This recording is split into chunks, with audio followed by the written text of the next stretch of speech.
Hello everybody and happy Monday. I hope you all had a great weekend. Today we are starting our crochet segment and I'm just going to go through this book that I bought. The book is called A Beginner's Guide to Crochet, a complete step-by-step course. So today we're going to talk about basic stitches.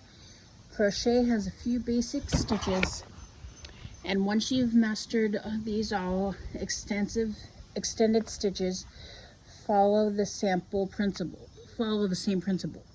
Practice the basic stitches before attempting your first pattern. Crochet is easy to undo because you have one loop on the hook, so you can't really go wrong.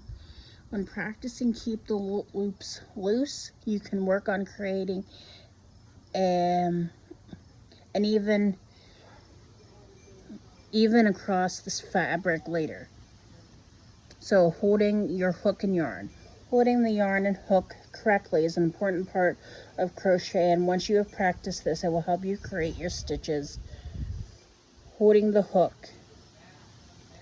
There are two basic ways of holding the hook. I always teach the pen position as I find it more comfortable. It gives you more relaxed arm and shoulder. And then the pen position, pick up your hook as though you are picking up a pen or a pencil. Keep the hook held loose between the fingers and thumb.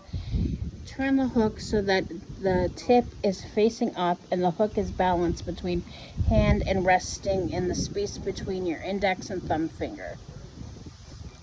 Alright. And then the first basic stitch is the slip knot. A slip knot is a loop that you put onto the hook to start any stitch in crochet. You make a circle and one hand hold the circle at the top where the yarn crosses, and then let the tail drop down at the back so it falls across the center of the loop. With your free hand or the tip of a crochet hook, pull a loop through the circle.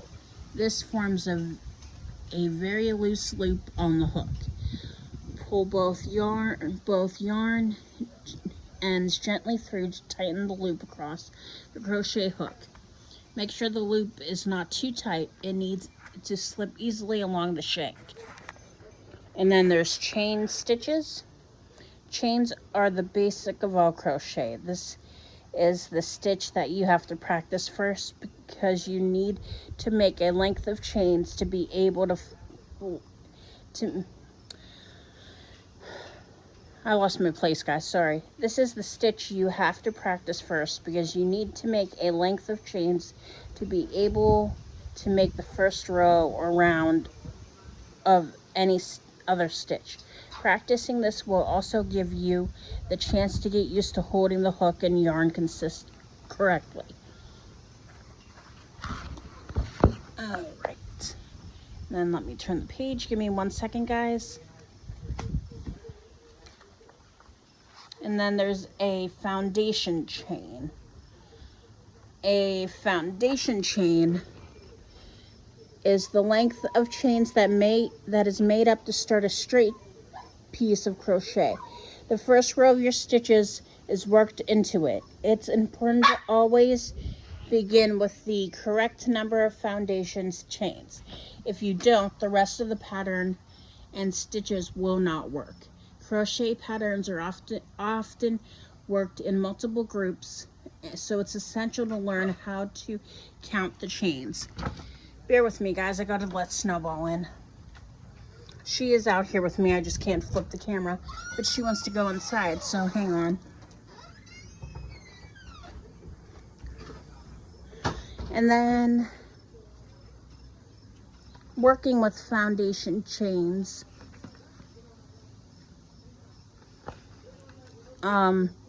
you will start your first row in crochet.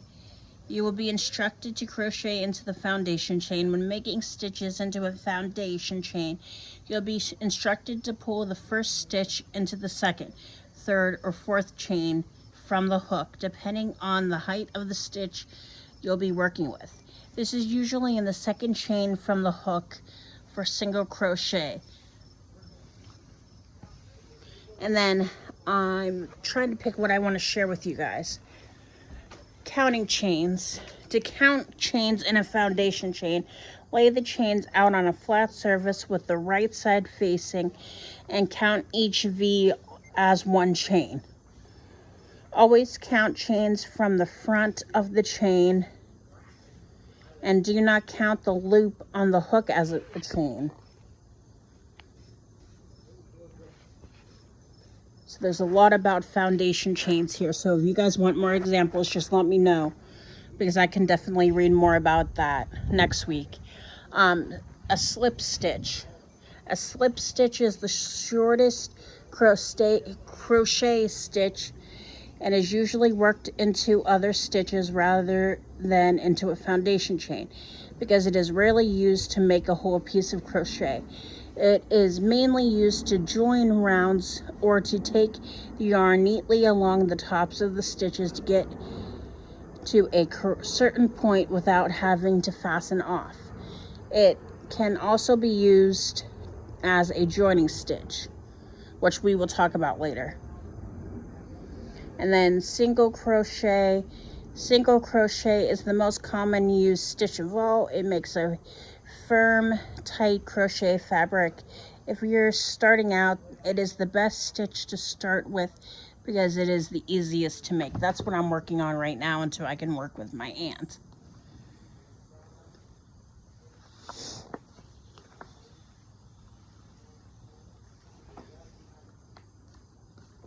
Holy cow, there's a lot here, guys. So if you guys do have questions, please let me know. I mean, we have 2 more things to cover. Half double crochet. Half double crochet are stitches that are next to height up to a single crochet stitch. The yarn is wrapped around the hook first before going into the stitch or space, and then once pulled through the stitch or space, there will be 3 loops on the hook.